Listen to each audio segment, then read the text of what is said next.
আলহামদুলিল্লাহ আজকে শুক্রবার ৫ দিন পরে ডেলিভারি করতে বের হয়ে গেছি আর প্রথম ডেলিভারিটা পেয়ে গেছি। এটা হচ্ছে আনসার ক্যাম্পের সামনের দিকে যাবে গুলশান আর এটার ভাড়া আসছে হইলো ১৯৭ টাকা আর আমি পাঠাওকে কমিশন দিয়ে পেয়েছি হইলো ১৫৩ টাকা। আর আলহামদুলিল্লাহ এই যে চলে আসছি গুলশান ১ নম্বর স্কয়ার হাসপাতাল। আর ওনাকে ফোন দিছি, একজন ডাক্তার উনি ওনার সিকিউরিটি গার্ড পাঠাচ্ছে এটা নিতে। আমাকে উপরে যেতে বলেছিল কিন্তু আমি উপরে যেতে পারবো না সাইকেল রেখে। আর স্কয়ার হাসপাতালে এটা নতুন কাজ হইতেছে, হসপিটাল রানিং।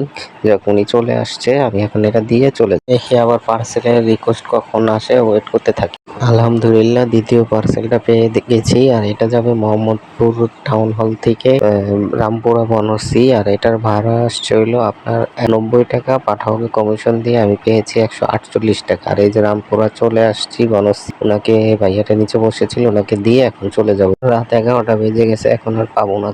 আজকে ৬ দিন পরে পার্সেল ডেলিভারি করতে বের হয়েছি আর মাত্র সারাদিনে ২টা পার্সেল ডেলিভারি করছি। আজকে পার্সেলে কোনো রিকোয়েস্ট ছিল না, আজকে শনিবার ছুটির দিন, কিন্তু এত খারাপ আমার পার্সেল ডেলিভারির মধ্যে পাই নাই আর আজকে এত খারাপ গেছে। যাই হোক, আল্লাহ যা করে ভালোর জন্য করে। আর 2টা পার্সেল আমি ডেলিভারি করছি বড় বড়। আপনাদেরকে লাস্টে এটার হিসাব দিচ্ছি, আসেন পাঠাও নিয়ে। কিছু শুক্রবারগুলো একটু রেস্ট, আধাবেলা রেস্ট নিয়ে বের হলেই আমার মনে হয় বিকেলের দিকে একটু ভালো পার্সেল পাওয়া যায়, কারণ সকালে আমি কোনো পার্সেলই পাই না। বিকেলবেলায় বের হয়েছি, বাসায় চলে গেছিলাম, আবার বিকেলবেলা বের হওয়ার পরে মোটামুটি 2টা পার্সেল পাইছি। তো শনিবার শুক্রবার এগুলো আপনারা মোটামুটি বিকেল টাইমটা বের হলেই ভালো হয়। যেরকম 2টার পর বের হয়ে রাতে 10টা পর্যন্ত করলেন তাহলে মোটামুটি একটা ভালো পার্স মারা যায়।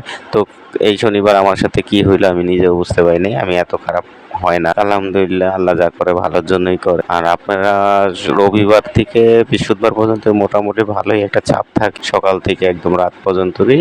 এটা আপনারা কন্টিনিউ করতে পারেন। আর এটা কন্টিনিউ করলে বেশি না, আপনি যদি 6টা 7টা পার্সেল ডেলিভারি করতে পারেন মোটামুটি 700-800 টাকা কাছাকাছি চলে আসবে পাঠাওয়ার কমিশন বাদ দিয়ে। তো এটা খারাপ না একটা ইনকাম। যেরকম আপনি একটু রেস্ট নিয়ে একদিন আধা বেলা করতে পারেন, একদিন ফুল টাইম করতে পারেন, কারণ আপনি টানা ফুল টাইম করলে পারবেন না, শরীরে কুলাবে না। হয়তো শরীরের সাথে যুদ্ধ করে টাকা ইনকাম করবেন কিন্তু শরীরে একসময় কাজ করবে। তো এটার জন্য আপনার রেস্ট নেওয়া জরুরি। একদিন ফুল টাইম করবেন, একদিন হাফ টাইম করবেন, এভাবে করলে মোটামুটি ভালোই করতে পারবেন। আর এমন মোটামুটি একটা খারাপ না, ভালোই আসবে। যারা যারা পার্সেলে আসতে চান আসতে পারেন, খারাপ না। তবে এর চেয়েও ভালো কিছু যদি ছেড়ে আসেন তাহলে কিন্তু খারাপ। ভালো একটা জব থাকলে, যেরকম 15-20 হাজার টাকার কোনো জব যদি আপনারা করে দেন, এটা ছেড়ে আসার কোনো দরকার নেই। আপনি অফডেট দিয়ে পার্সেলগুলো ডেলিভারি করতে পারবেন। আপনি চাকরির পাশাপাশি অফডেট দিন বা যে সময় ছুটি হয়ে যাবে তারপরে 2টা একটা ডেলিভারি করলেন, 200-300 টাকা আসলো, খারাপ। কিন্তু চাকরি ছেড়ে কেউ পার্সেলে আইসেন না ভাই, অনেক কষ্টের কারবার দ্বারা এটা সম্ভব না। অনেক ধৈর্য,